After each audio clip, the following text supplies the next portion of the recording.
we might break something. But if I go to the D drive, to Introduction to GIS, to the data folder, and then just compare that to what I see in ArcCatalog.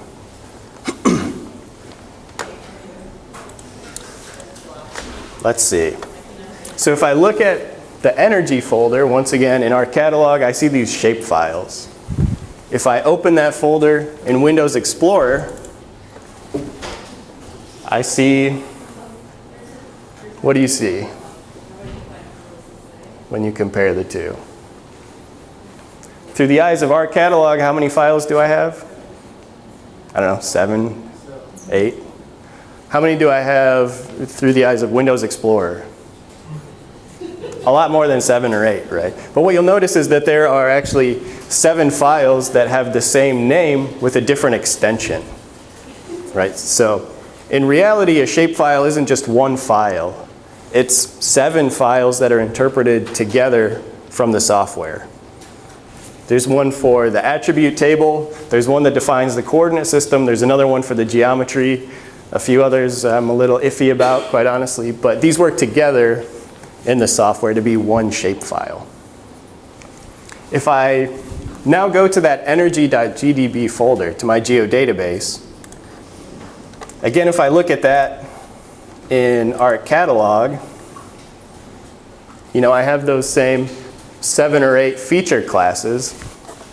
If I open that in Windows Explorer, what do those files look like? I mean, at least with the shape files, you could see files that had the same name, right? Remember when I said in a geodatabase, the data are restructured when they live inside a geodatabase. So they're no longer unique. They get combined and rewritten in ways that make sense to the computer, but don't make sense to us. Does that idea seem okay to everyone? Okay. So if I go back and talk briefly about our data types,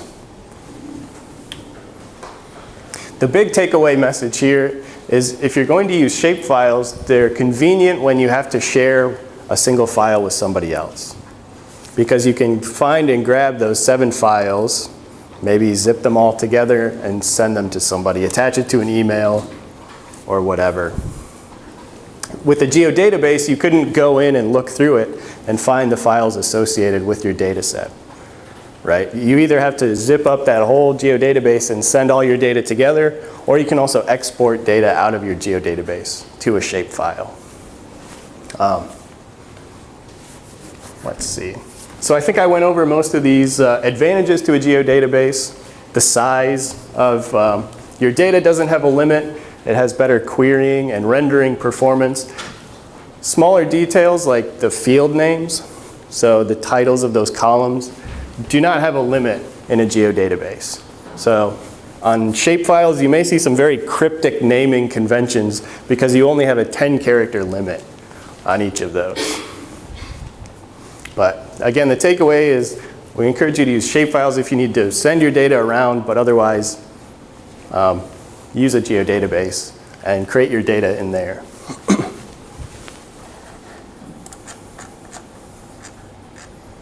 All right.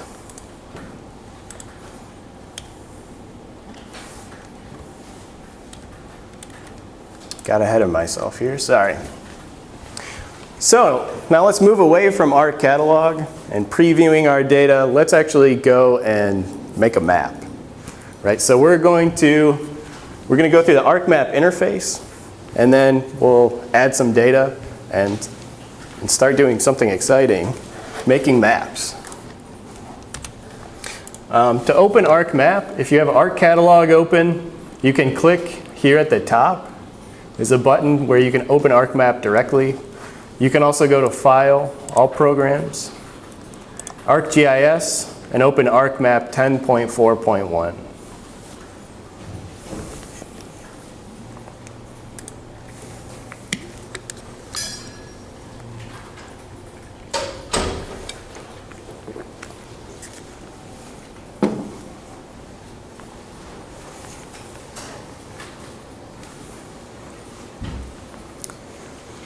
Does everybody have ArcMap opening? Anybody need help finding it? Good. All right.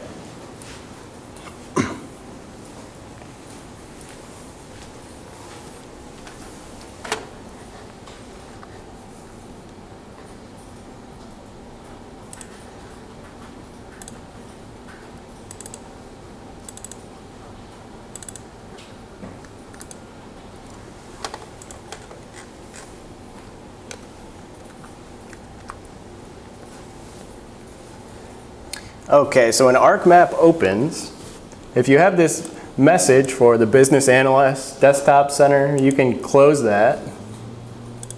And I'm going to close a few other things so that we have the same view. Is this what you see when you open ArcMap?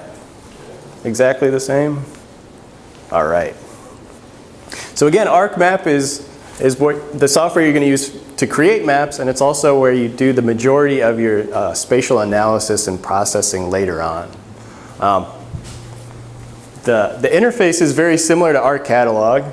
Right? We have the small panel on the left that's now called the table of contents instead of the catalog tree. And then your main window here in the center with some toolbars across the top. So this part of the window is called the data frame. Right? This is basically your canvas where instead of making a painting, you're going to add your data to it and symbolize here in the data frame. On the left, the table of contents is a list of everything that's in that specific data frame. By default, the data frame, when you create an empty map, has the name layers. So this symbol, these stacked yellow sheets, that's the symbol for a data frame. And a map can have multiple data frames, but you only visualize one or edit one at a time.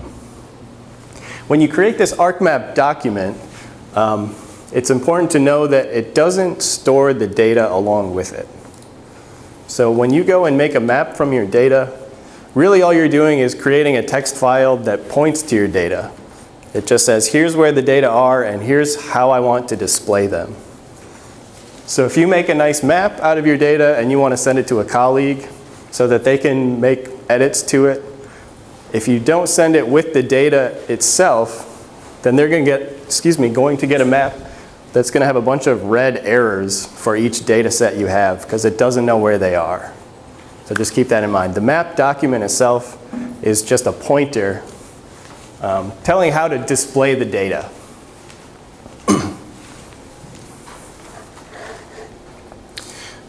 Whoops.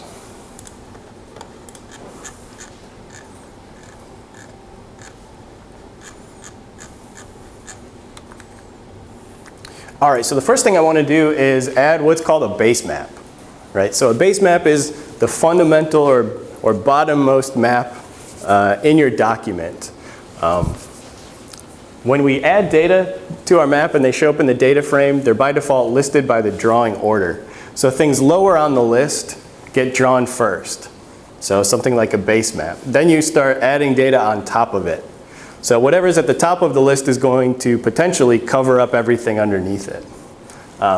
Base maps you used to have to create yourself. Usually it'd be, say, an aerial photograph or a scanned topographic map or something else that you've created. But now you can use some default base maps with a number of different themes. So if you click this drop-down arrow at the top, next to this plus sign, you can see 3 different options: add data, add a base map, or add data from ArcGIS Online. So let's click on add a base map. So you'll get this window here. You can see there's options for imagery with labels, streets, topographic, dark and light gray canvas, National Geographic, oceans, USA Topo maps, and so on. So there's actually a lot of different options for you to add to a map. The choice is often what looks nice, but really it's what makes sense for your data. You want to choose something that doesn't clash with your data and make sense with your theme. I'm going to just pick topographic and say add.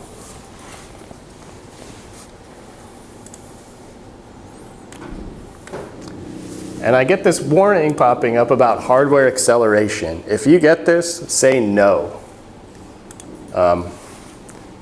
For some reason, the hardware acceleration actually makes the program crash a lot and slows down the computer. I don't know how that's possible, but it is. So now I've got this nice map of the world, right? And if I look up at the top, I can see I have these same options for navigating through the map. I can click this plus sign on the magnifying glass, drag a box and zoom into an area. I can zoom out. I can pan around. I can use my mouse to zoom in and out, and so on. And what do you notice about the way it's drawing or rendering? As you zoom in and out, what happens? Do you notice anything? Sorry? Right, you get more detail and less detail. So, and you can see how the labels move around, the borders change, the amount of information also changes. So these base maps are actually updated live over the web, right? So if you're not connected to the internet,